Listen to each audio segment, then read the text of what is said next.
Narinig ko sa boses niya na may mali. Sabi niya, patay na si Jared. At sabi ko, pasensya na, ano ulit? Si Kim Jensen, matalik na kaibigan ni Shanna Gardner, ay sumagot sa mga tanong matapos mapatay ang dating asawa ni Shanna na si Jared Bridegan, executive ng Microsoft. At si Jensen, hindi siya nagpipigil. Si Jared ay talagang isang Palagi siyang isang. At higit sa isang panayam ang naganap. Ibig ko sabihin na viral na sa social media ang lahat nito. Tatalakayin ko ang panayam ni Kim Jensen at ang kahalagahan nito sa kasong pagpatay. Ako si Angelette Levy at ito ang Crime Fix.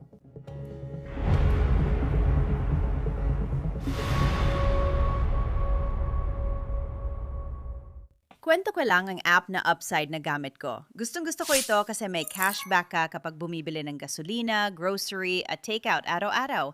Ganito lang gawin mo.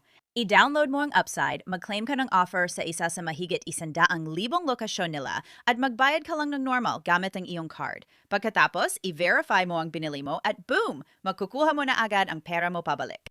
Halimbawa, kung kailangan ko ng gasolina o takeout, titingin muna ako ng offer sa Upside. Pagkatapos gumastos, lalabas ang pera sa app at pwede ko itong ilipat sa bank account ko. Karaniwang nakakakuha ng $254 pabalik bawat taon ang madalas gumamit ng Upside. Malaki na ito. Para makakuha ng cashback, i-click ang link sa description o i-scan ang QR code sa screen at gamitin ang promo code na CrimeFix para makadagdag ng 25 sentimo kada galon sa unang tangke ng gasolina. Sa unang pagkakataon, naririnig natin ang isa sa mga matalik na kaibigan ni Shanna Gardner ilang buwan matapos barilin hanggang mamatay ang dati niyang asawa na si Jared Bridegan. Si Kim Jensen ang matalik na kaibigan ni Gardner at diretsahan siyang magsalita sa mga detektiv na nag-iimbestiga sa pagpatay kay Jared Bridegan. Ipakikita ko ang ilang mahalagang sandali mula sa mga panayam ng pulis kay Jensen. Ang una noong Mayo 2022 at ang pangalawa noong Pebrero 2023. Ipapakita ko ang mga ito mamaya. Bago ang lahat, bibigyan ko kayo ng maikling buod ng kaso. Inaresto at kinasuhan sina Shanna Gardner at dating asawa niyang si Mario Fernandez Saldana ng first-degree murder, sabwatan para sa first-degree murder, paghikayat sa capital felony at child abuse. Sa pamamaril noong Pebrero 2022 na ikinasawi ni Jared Bridegan. Mag-asawa dati sina Shanna at Jared Bridegan at nagkaanak ng kambal, lalaki at babae. Mahirap at magulo ang kanilang kasal at diborsyo at ang kustodya ng mga bata ang pangunahing issue. Hindi umamin sa kasalanan sina Gardner at Fernandez sa mga paratang laban sa kanila. Sabi ni mga piskal, inupahan ni na Gardner at Fernandez Saldana si Henry Tenen ng ungupahan ni Fernandez para barilin at patayin si Jared Bridegan. Binaril at napatay si Jared matapos ihatid ang kambal. Pauwi siya noon sakay ng kotse kasama ang paslit niyang anak na babae sa car seat. Sabi ng pulisya, bumaba siya ng sasakyan sa Jacksonville Beach para alisin ang gulong sa gitna ng kalsada at doon binaril. Umamin si Tenen sa second-degree murder at sa pagbaril kay Bridegan. Pumayag siyang tumulong sa taga-usig at tumistigo laban kina Gardner at Fernandez Saldana. Ipinakita ng mga taga-usig ang mga tsekeng isinulat umano ni Fernandez kay Tenen matapos ang pagpatay bilang patunay ng bayad sa pagpatay. Ngunit noong Enero 2025, nagbago ng isip si Henry Tenen nang sabihin niyang hindi totoo ang kanyang testimonya at humiling siya ng bagong abogado. Inaprubahan ng hukom ang mosyon niyang bawiin ang pag-amin ng kasalanan noong Pebrero 2026 kaya si Henry Tenen ay lilitisin. Ayon sa State Attorney, matagal ng galit si Shanna Gardner sa dating asawa at pinagplanuhan ang pagpatay dito. Naglabas ang mga piskal ng mga text message na gagamitin sa paglilitis na ayon sa kanila ay nagpapakitang nag-usap sa code ang mga kaibigan ni Gardner tungkol sa kagustuhan niyang mamatay si Jared. May mga mas diretsong text pa ron. Ang palitan ng text ni na Shanna at Kim Jensen ay noong Mayo 2015. Sabi ni Shanna, hindi lang maganda araw ko ngayon. Sabi ni Kim Jensen, huwag mo munang ituring na masama ang araw mo. Pinipilit ko pa ring ipakulong si tanga. Sabi pa niya, kung di ako makagawa ng casserole, kulungan na lang ang best na opsyon. May mga text message pa mula 2016 na ayon sa mga taga-usig, nag-usap ang mga babae gamit ang code. Noong Hulyo 17, 2016, sumulat si Kimmy, kailangan ni Shanna ng lalaki. Sumagot ang isang babae na nagngangalang Susan Lee, anong klaseng lalaki? Sumagot si Kimmy, yung klase na nagpapalaho ng ilang tao ng permanente. Dagdag ni Kimmy, may kilala ka bang mga magician? Sumagot si Susan Lee, magician. Wala akong kilala. Para sa tanga, tinanong niya. Sabi ni Kimmy, inisip ko si Tomas, LOL. Sabi ni Susan Lee, hindi siya magician pero tatanungin ko kung may kilala siya. Sigurado akong may kilala ang ex niya.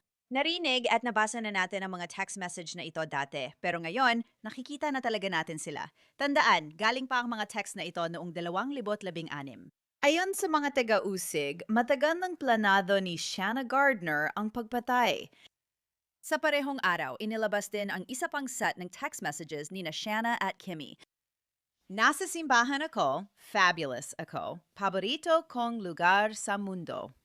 Sabi ni Kimmy, huminga ka ng malalim, magiging ayos din. Kakausapin kita agad paglabas mo. Huminga ka lang. Mailalabas mo lahat ng inis mo sa gym mamaya. Pagkatapos, may bahagi ng text na naka-blackout dahil sa investigasyon ng krimen. Pagkatapos, nag-type si Kimmy na galit siya sa kanya. Sabi pa niya, kung hindi, alam ko may kakilala ang asawa ni Sue, LOL. Sumagot si Shanna, sakto nung akala ko na magandang idea ng 1 week off/on na ito. Sobrang saya ko lang na naiisip kong hiwain ang leeg niya. Plano ng mga piskal na ipakita ang mga text sa hurado para patunay ang matagal ng gustong alisin ni Shanna si Jared. Makalipas ang halos 3 buwan matapos barilin at mapatay si Jared Britigan, dinala ng mga detective si Kim Jensen para sa isang maikling usapan. Kamusta, Kimberly? Si John ang partner ko, okay? Mupo ko lang dyan.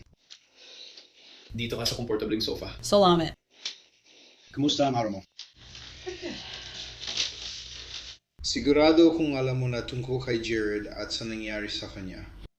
May nagsabi na kilala mo na si Jared bago pa si Shanna. Tama ba yun or hindi? Matagal ko nang kilala si Jared at pamilya niya mula nung mga 12 o 13 taong gulang siya. Nang lumipat sila sa Jacksonville, hindi kami naging malapit pero kilala ko na siya mula pagkabata. Kilala ko yung mga niligawan niya nung teenager siya. Para matagal ko na rin kilala pamilya nila. 20 taon na. Sige, pareho ba kayo ng simbahan o ano? Nasa isang mundo kayo. Sige. Kwento mo naman kahit kaunti tungkol kay Jared at pamilya niya ayon sa natatandaan mo. Mayroon bang anumang bagay na tumatak sa'yo? Hindi kami naging magkaibigan. Kilala ko nanay niya at mabait ako sa kanila.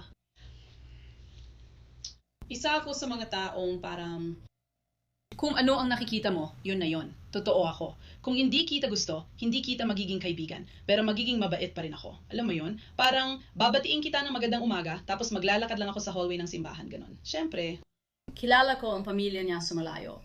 Naka-attend din ako ng 1 o 2 baby shower na siguro nanay niya ang nag-host sa bahay nila.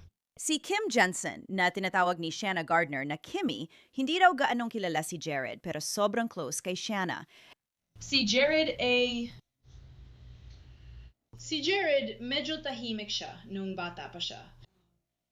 Kaunti lang ang naging kaibigan niya. Yung mga babaeng niligawan niya sa simbahan. 2 bagay ang lagi kong natatandaan. Hindi siya nag-date sa babaeng hindi mayaman. At hindi rin siya natapos ng relasyon na hindi pinag-uusapan ng lahat kung gaano siya kasama. Siya yung lalaking nananakit ng damdamin ng mga babae. Siya yung, alam mo, na nagpapanggap. Naiintindihan mo ba ang ibig sabihin? Sa una, mabait siya, tapos lalabas din yung totoong Jared.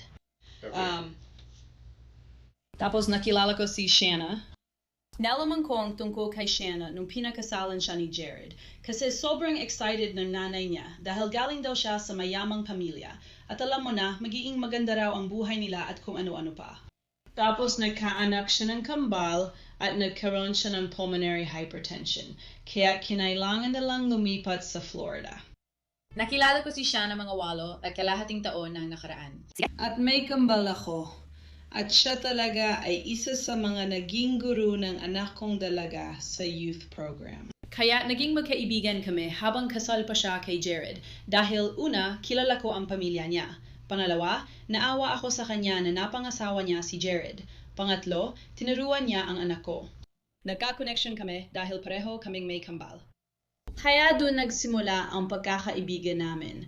At pagkatapos nun, sa loob ng 1 taon mula nang lumipat sila rito, naging mas malapit at mabuting magkaibigan kami. Ngayon, siguro nakakausap ko si Shana 5 beses o higit pa kada linggo, minsan araw-araw. Sige, sabi mo nga na try na magkaibigan kayo mabuti. Talagang magkaibigan kami.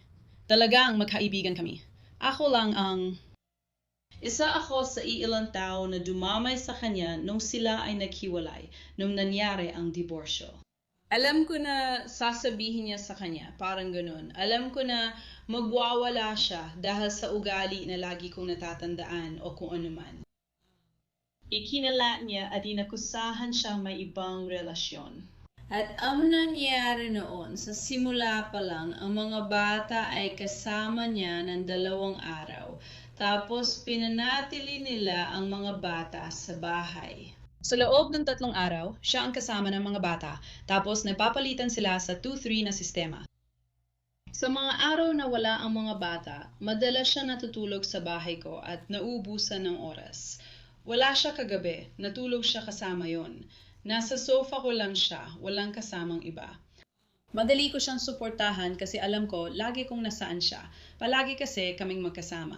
Para na rin naming inampon siya at ang mga bata. At alam mo, kaya dun, naging mas mabuting magkaibigan kami kaysa dati. At kung bakit, magkaibigan pa rin kami hanggang ngayon. Kaya, magkaibigan kayo ni Shana at alam mo ang nangyari sa kanila ni Jared. Sa tingin mo, ano talagang dahilan ng diborsyo nila?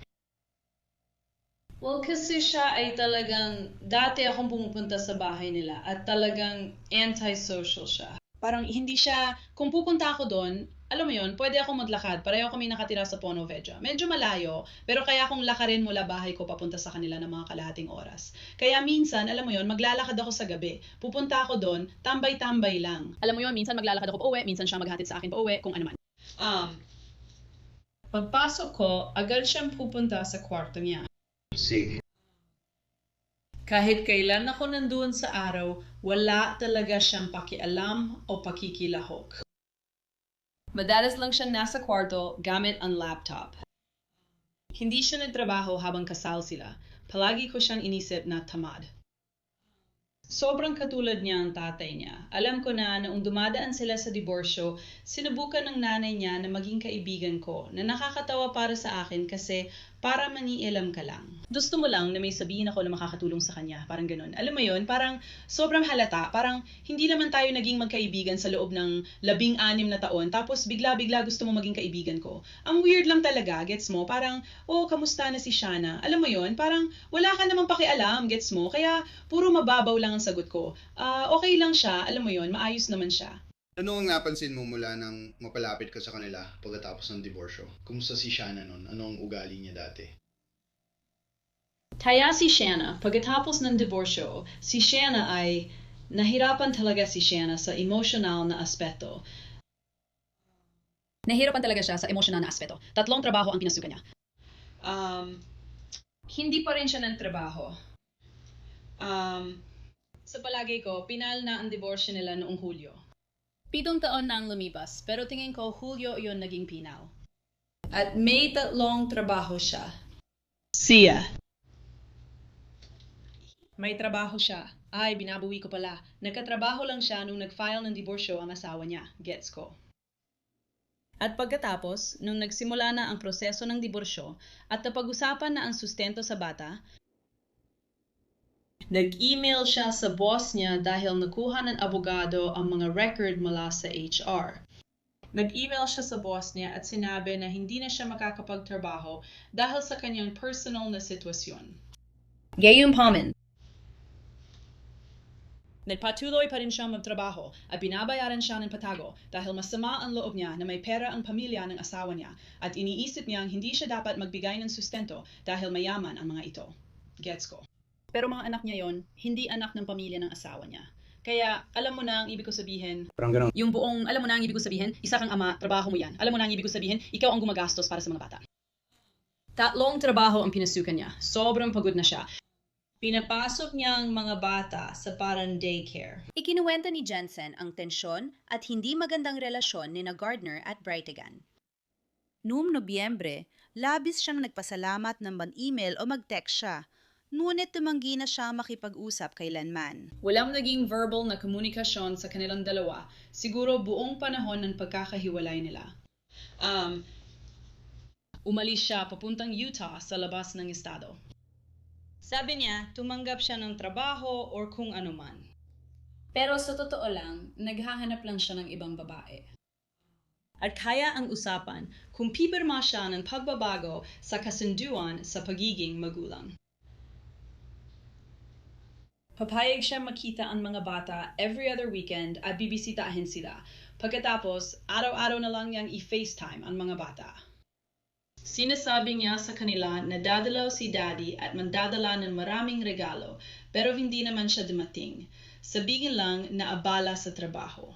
Gets mo? Parang gusto niyang pasayahin at i-excite ang mga bata sa pagdating niya. Sa palagay ko, dumating siya mga 5 o 6 na beses. Sige. Ang kanyang abogado. Nung wala siya, mas maganda ang buhay maliban sa nakaka-istorbong FaceTime. Kasi 3 taong gulang pa lang sila noon. Alam mo yon? Kaya araw-araw FaceTime kami. Maganda naman yon, kailangan makita ang mga anak. Pero araw-araw parang sobra na, di ba? Kaya ayon, yung abogado niya ang nag-file. Nalaman namin kung saan siya nagtatrabaho. Sa palagay ko, nabanggit ng nanay niya sa simbahan kung saan siya nagtatrabaho. Kaya nag-email ang abogado niya at nalaman na nandoon siya, nagtatrabaho at kumikita ng mga $70,000 kada taon. At heto siya nagtatrabaho ng 3 trabaho. Wala siyang binabayaran, kahit ano. Alam mo, sinabi niya sa kanya na nasa preschool ang mga bata. Tapos sabi niya, alam mo, halos wala akong kinikita. Alam mo, kung kaya ko mang makalipad papunta doon, hindi ko naman kakayanin magbayad ng kung ano pa man. Gets mo ba? Kaya parang wala talaga siyang pinadalang pera at nagpapakasasa siya doon. Kaya nagsimula mag-usisa siya at pati abogado niya. Magfa-file sila ng kaso sa sustento. Bigla siya nag-resign at iniwan ang trabaho. Nag-resign siya sa trabaho niya at balak bumalik sa Florida, tapos bumalik siya na may kasamang bagong babae. Pagkatapos, impyerno ulit ang buhay. Ipinapaliwanag pa ni Kim Jensen kung paano naging mas mahirap ang buhay nang bumalik si Jared sa Florida. Pero dahil sa kaso sa korte na pumapayag lang siya makita ang mga bata tuwing ikalawang weekend, inakala niyang pagka-uwi niya ay babalik agad sa dating ayos na akin ng 2 araw, iyon ang 3. Alam mo yon? Tapos nagkaroon ng ganung sitwasyon. Nauwi ito sa malaking gulo dahil akala niya hindi ipinapakita ang mga bata at gusto niyang ipaaresto ito sa di umano ipagdukot. Gusto rin niyang makita ang mga bata kahit kailan niya gusto. At siya naman ay parang pasensya na. Alam mo yon? Alam mo, sinusunod lang naman niya kung ano ang nakasaad sa korte. At napansin ko na iba na ang kwento sa balita. Pero iyon talaga ang nangyari. Iyon ang totoo. Hindi, naiintindihan ko. Akala niya babalik siya tapos ako magtatrabaho lang. Nandito na ulit ako. Alam mo yon? At hindi pa rin ako nababayad para sa kahit ano. Alam mo yon? Gagawin ko, alam mo yon, hindi naman ibig sabihin na konektado ang bayad sa pagkikita sa mga anak.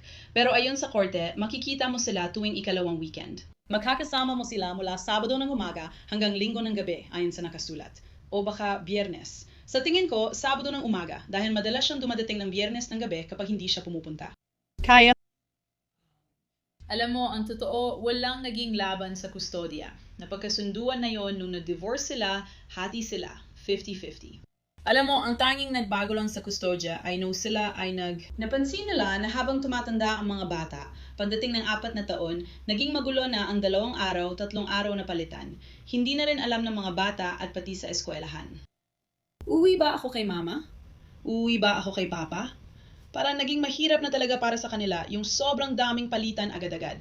Kaya halos sila na rin mismo ang nagdesisyon na subukan ang 1 linggo kay mama, 1 linggo kay papa. Tema. May date night turn Miraculous. At sila, sinubukan nilang gawin yon ng ilang buwan para lang subukan. Mas naging masaya ang mga bata at ang midweek na paghahati, nabigyan ng chance ang kabilang magulang na makita sila. Alam mo yon, di ba? At pagkatapos, hanggang sa, pero tingnan mo, pero sa pagitan lang nila yon. Kaya sinusubukan niyang gawing parang hostage siya dahil doon. Sige, may gagawin ako. Kung ayaw mo magpalit tayo ng schedule, hindi mo makakasama ang mga bata sa date night. Palagi niyang ginagamit ang mga bata para makuha ang gusto niya sa kanya. Ginagawa niya itong panakot or leverage. Oo, parang ginawa niyang parang mga pawn ang mga bata. Ooh. Kaya sabi ko, ibalik mo siya sa korte at gawing permanente. Gumagana naman, may trabaho tayo. Pag pinirmahan ng hukom yon, di na niya pwedeng gawing panakot ang date night. Sa lahat ng panayam na ito, hindi nagpipigil si Kim Jensen. Tapat siya sa nararamdaman niya kina Jared at Shanna at sinasabi ang nakikita niya.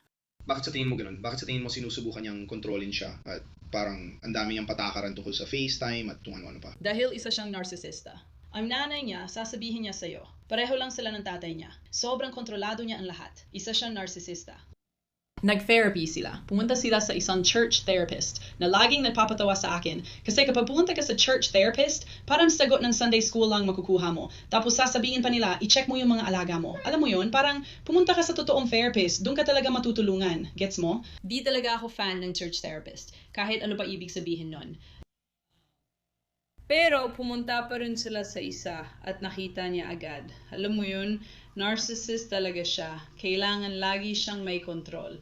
Siya ang may hawak ng kwento. Ako ang biktima. Niloko niya ako. Walang mag-iwan sa akin ng basta-basta. Gets mo? Naiintindihan ko, pamilya niya sila at pinanindigan nila yon.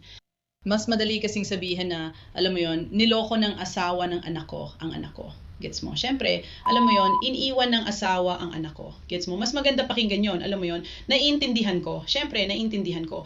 Nais malaman ng mga investigador ang opinyon ni Kim Jensen tungkol sa kahiwalay na asawa ni Shanna, si Mario Fernandez Saldana.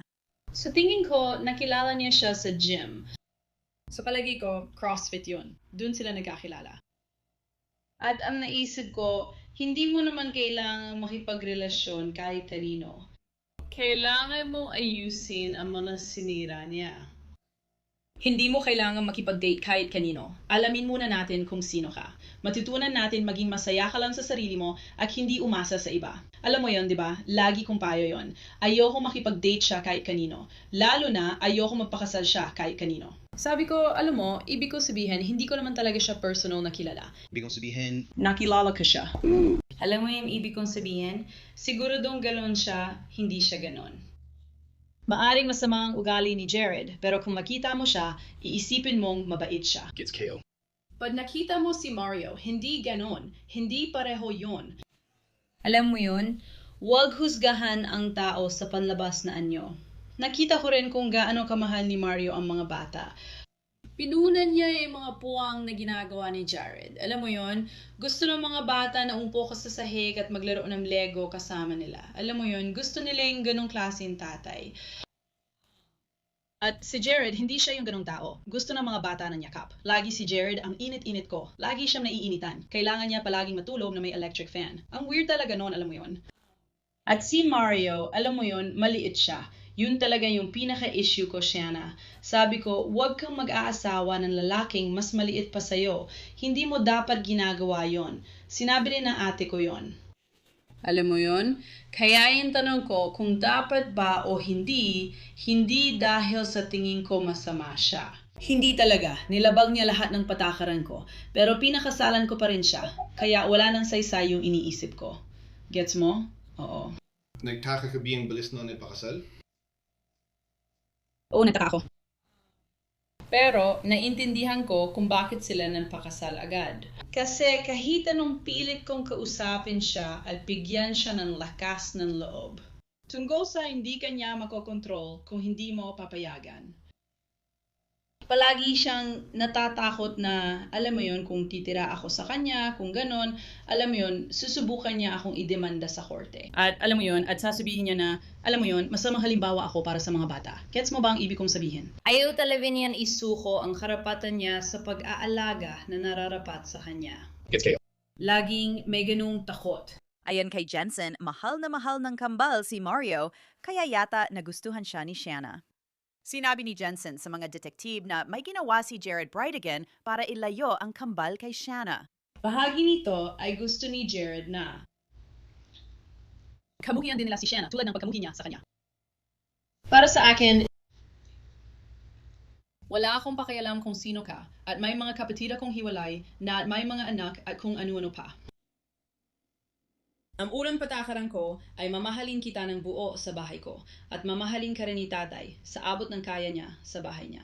Kung ano man ang nararamdaman ko kay tatay mo, hindi dapat makaapekto o maiugnay sa iyo bilang anak. Sa akin ito yan, 100%. Trabaho ko na protektahan ka. Dapat lang na mahalin kita. At palaging ginawa iyon ni Shayna. Pwede sanang naging impyerno ang araw na yon dahil sa palitan ng email at iba pa. Lagi silang may sinasabi tungkol sa kanya at simple lang lagi ang sagot niya. ang sinasabi lang niya, pasensya ka na kung ganyan ang nararamdaman mo o kung nalungkot ka dahil kay Papa. Hindi niya kailanman sinabing, naiintindihan ko. Gets mo ba? Hindi talaga siya sumali sa ganon kahit kailan.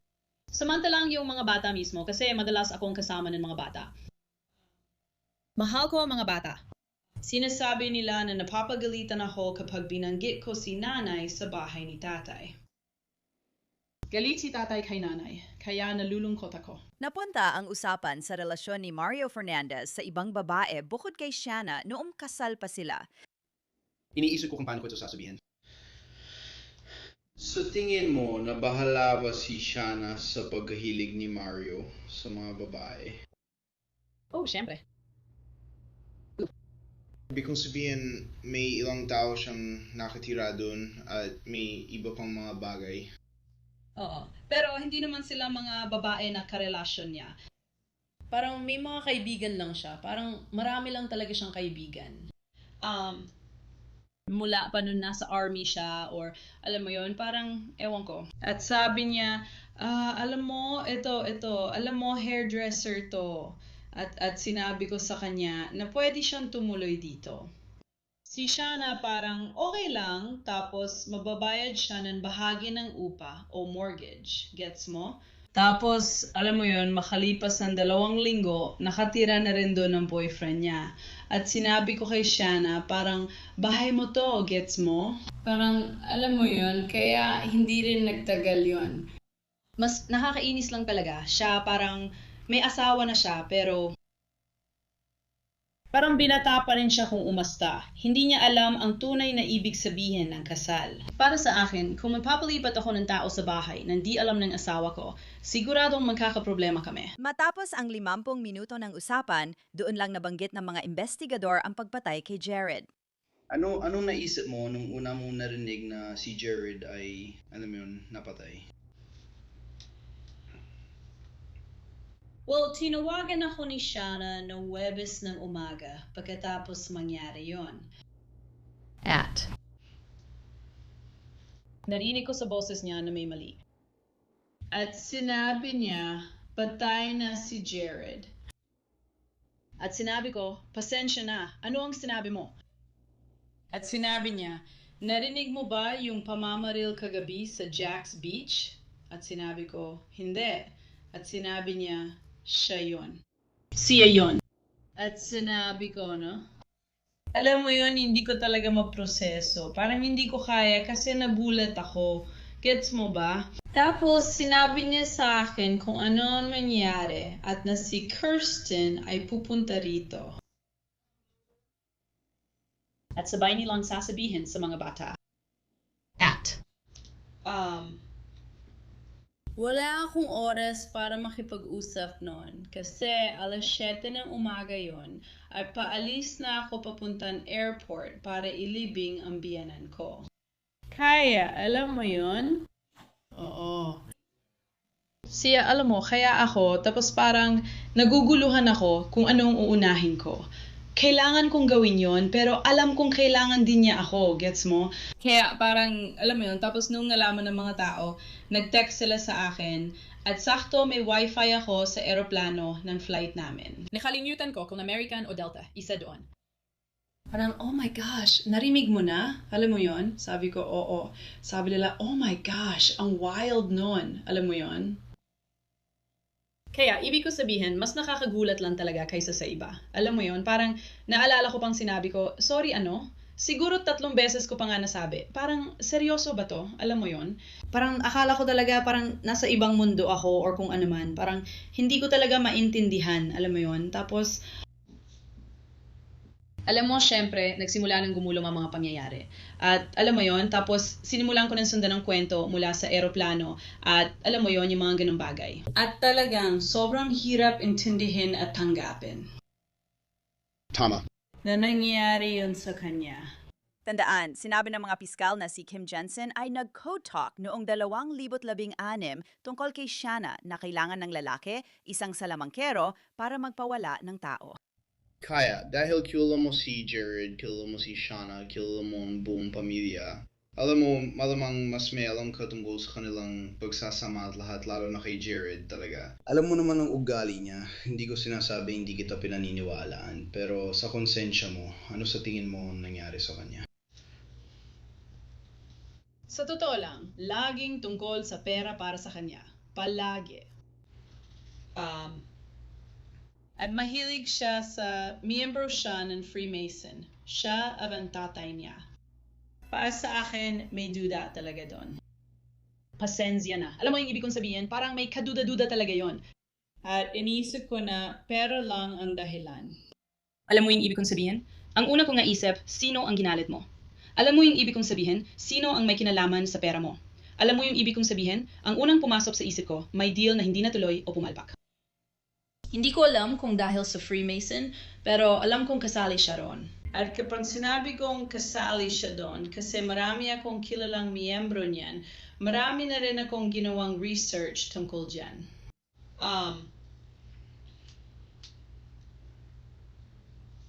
Sa tingin ko, kakaiba yon, parang secret society. Hindi mo pwedeng sabihin kahit ano sa asawa mo. Gets mo? Yung kailangan mong magtago ng sikreto kahit sa taong dapat mong nasasabihan ng lahat. Parang kahina-hina para sa akin.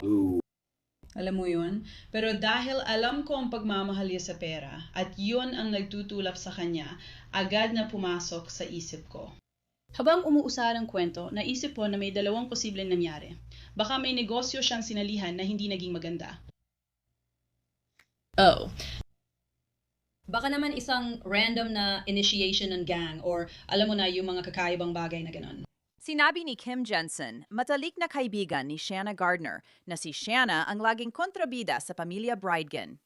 Yung mga totoong nakakakilala kay Shanna, hindi ang kwento ng mga Bridegan na pinapalabas na pukpok siya at pumapatol sa kahit sino. Gets mo?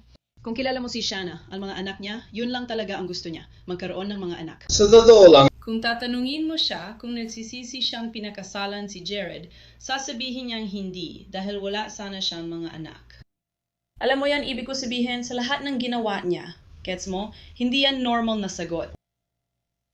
Para sa isang taong parang wala na sa sarili. Gets mo? Paano ko siya mapapaalis?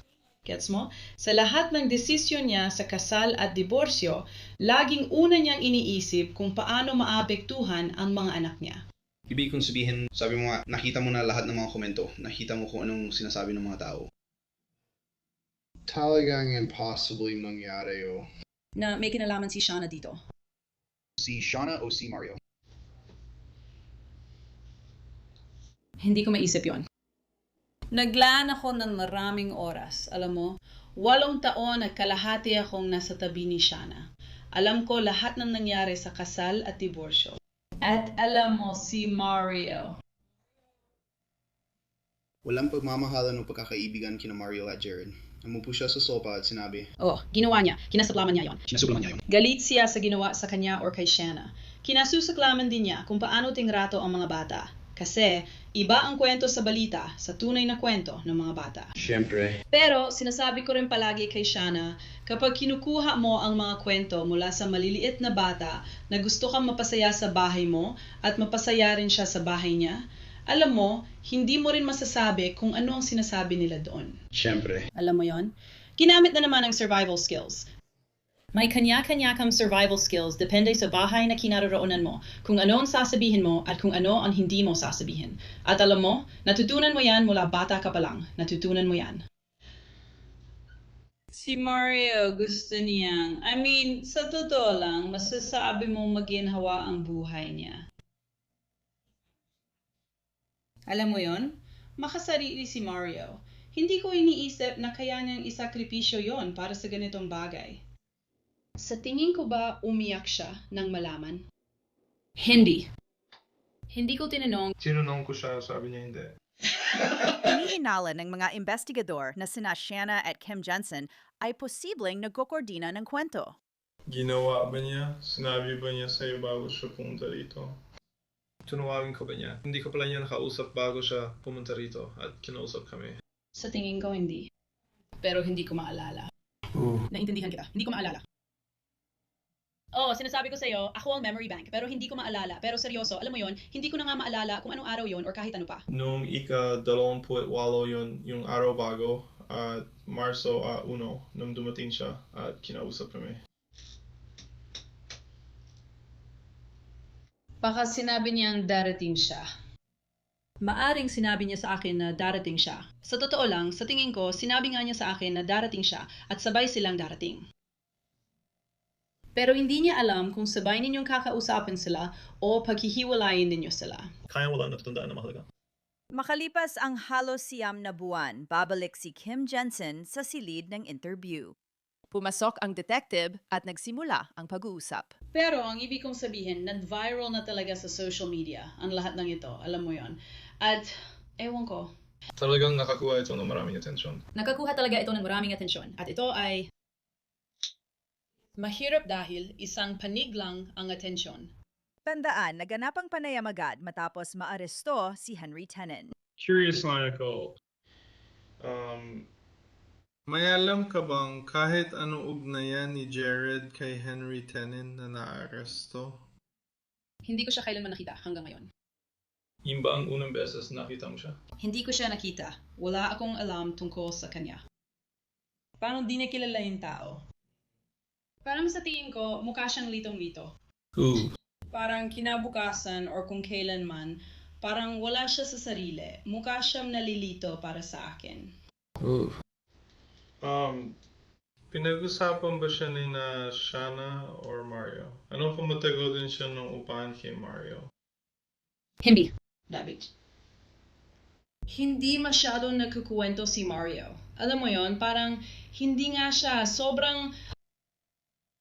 Kahit sa buong pagsasama nila, parang ang mga kaibigan niya ay kaibigan niya lang at hindi niya pinaghalo ang dalawa.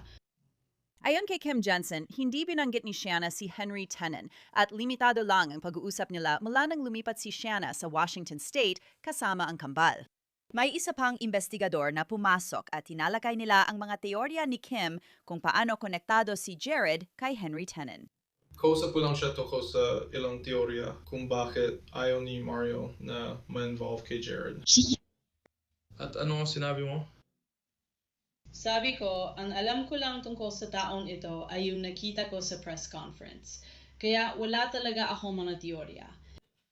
Ang masasabi ko lang sa'yo ay na. May mga taong nabigay ng komento.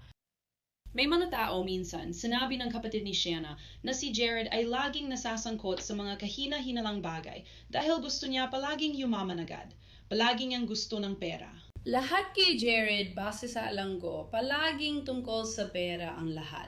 Sa totoo lang, sa bali, sinusubukan ko lang talagang pagdutong-dutungin ng lahat ng mga nangyari. At alam mo, wala talagang dahilan para si Tenen ay magkaroon ng kahit anong ugnayan kay Jared.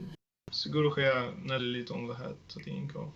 Sa palagi ko, meron kayong listahan ng lahat ng may-ari ng truck na maaaring sangkot o hindi. Hindi ko talaga narinig kung nakumpirma na o hindi. Ang nakikita ko lang ay mga galing kay Kirsten. Hanapin ang truck. Hanapin ang truck. Hanapin ang truck. Akala ko lang nung nahuli siya dahil sa kung ano mga dahilan, ano nga ba yon? Overspeeding at marijuana yata. Nung naaresto siya noong Agosto o kung kailanman na. Kasama siya sa listahan, tapos malalaman mong siya ang nang umupahan kay Mario. Iniisip ko na ganun lang nag-uugnay ang mga pangyayari. Wala akong teorya tungkol kina Jared at sa itim na lalaki. Wala rin talaga akong alam. Maaring maging interesante ang susunod na palitan kung rerepasuhin mo ang mga text at maniniwala sa interpretasyon ng mga taga-usig. Meron bang kahit sino na nag-uusap tungkol dito or kung ano man? Meron bang kumakalat na sismis or mga ganun? Well, Oh, ang chismis na narinig ko ay parang Hindi nga alam ng lalaking ito kung ano talaga ang mangyayari. Sino nagsasabi niyan? Nagkatanong nga ako. Hindi naman mahalaga. Parang mga babae lang sa chismisan, alam mo na... Basta. Hindi sila naniniwala at nagdududa kung meron siya. Nag-alilangan silang may kinalaman siya rito. Sa totoo lang, Baka nga may alam siya, pero hindi ako sigurado. Siguradong mas marami kang alam kaysa sa akin. Sa labas, tingnan, mukhang litong-lito siya sa nangyayari. Sa tingin ko, kung nadududa sila, bakit kaya? At ano kaya ang alternatibong teorya na meron sila? Kung mapapalalim man tayo ng usapan, alam mo na. Ibig ko sabihin, hindi naman siya kailanman gumawa ng marahas, alam mo. Sa pagkakaalam ko, sa record niya, o anumang nailathala tungkol sa kanya. Ibig ko sabihin, parang wala naman siyang nagawang anumang marahas. Sa tingin ko, kung pipili ka ng taong tutulong sa'yo sa isang bagay, hindi siya ang una kong pipiliin. Sinasabi ko lang. Alam mo yon, wala siyang kumpiyansang dating na parang siya ang partner mo sa krimen, kahit sino pa kasama niya. interesante ang napili mo mga salita kung pipili ka ng tao. Sa palagay mo ba may pumili ng tao o ito ay... Hindi. Parang, alam mo yon, kung inaalisa ko lang ito, gets mo? Kung ito talaga ay, alam mo yon, isang pagpapapatay sa kanya. Hindi ko alam. Iniisip ko lang.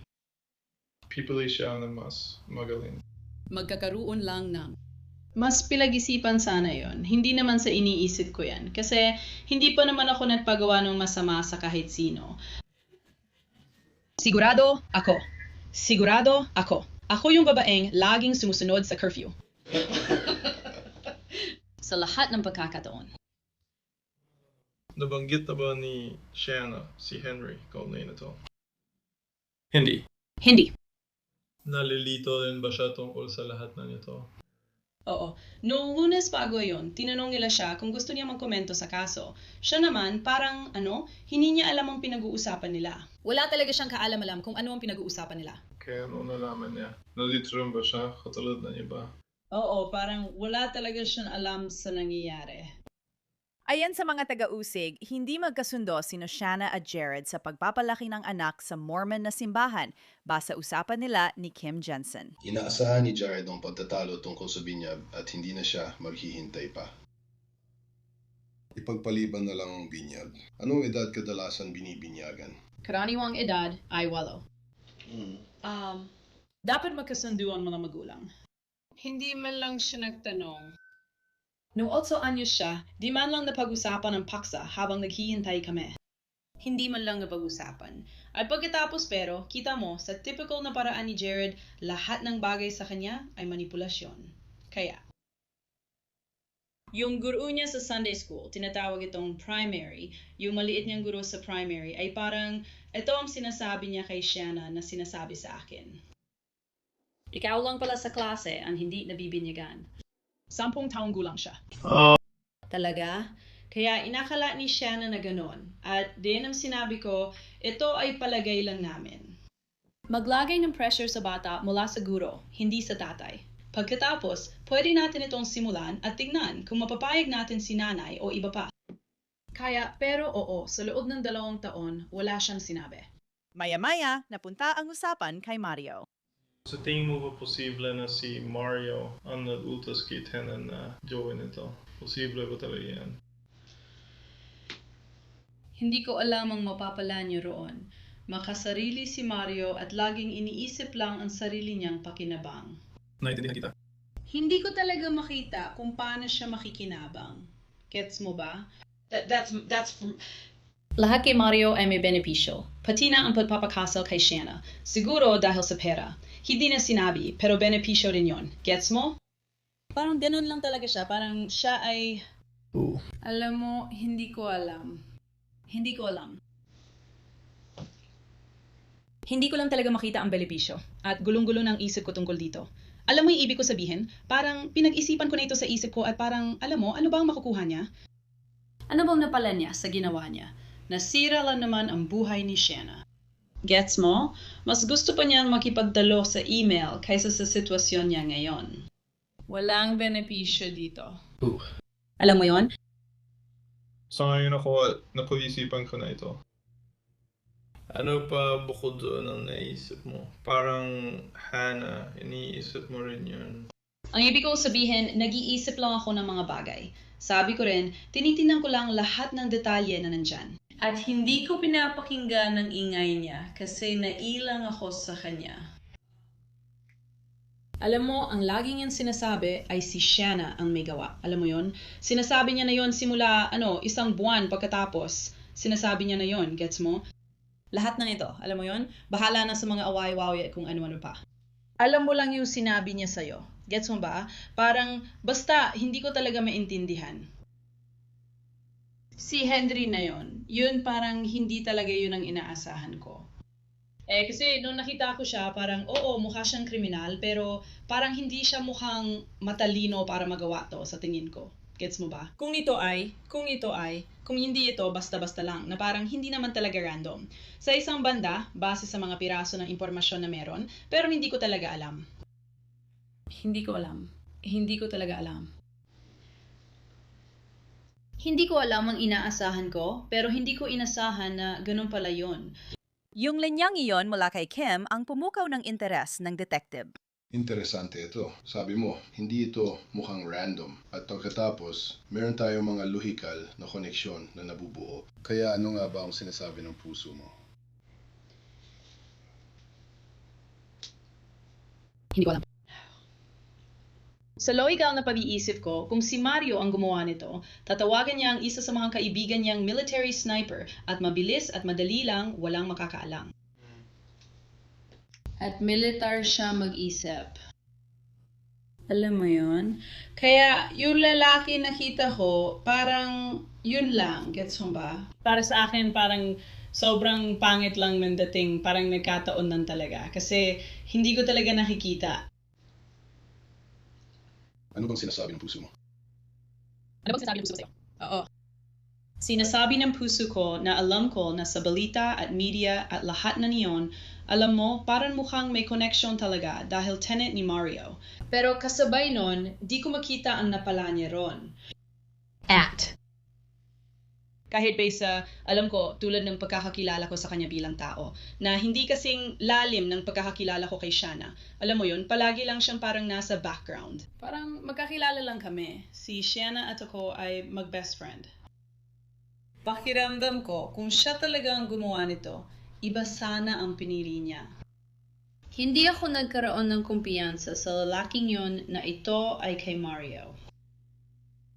Plano. Hindi pa kasama ang katotohanang hindi ko pa rin maisip kung ano ang benepisyo. Paano ito makakatulong kay Mario? Para sa akin, dun talaga napupunta isip ko. Di pa rin namin alam ang benepisyo ng pagpapakasal kay Shanna, alam mo. Sa tingin ko, gusto naman talaga niya si Shanna. At sa palagay ko, lumalim pa nga ang naramdaman niya, sa totoo lang, mahal niya si Shanna. Narinig ko pa nga siyang nagsabi ng, love you babe, alam mo yun? Ganun talaga, gets mo ba? Pero parang, ewan ko talaga. May mga lalaki na iniisip mo, ay magiging mabuting asawa ka. Ikaw yung tipo na pang-asawa talaga. Pero may iba naman na mas bagay maging single. Alam mo yun? Parang hindi mo kailangang sumunod sa mga patakaran. Mas bagay kang single. Gets mo ba? Kung mahilig kang magloko, mas bagay kang single para sa akin. So tingin ko, yun na ang pinakamalindang pagkasabi na narinig ko. Oo! Sandali lang. Teka lang. Muli, hindi umamin sina Shanna Gardner at Mario Fernandez Saldana sa kasalanan. Babalik si Fernandez sa korte ngayong linggo. Humiling ang abogado niya ng pansamantalang paglaya sa piyansa. Iginigiit nila na matapos bawiin ni Henry Tenen ang kanyang pag-amin sa kasalanan, nagbago ng malaki ang sitwasyon sa kasong ito. Patuloy naming ibabalita ang mga susunod na pangyayari. At yan na muna para sa episode na ito ng Crime Fix. Ako si Angelette Levy. Maraming salamat sa pagsama sa akin. Magkita tayo muli dito sa susunod.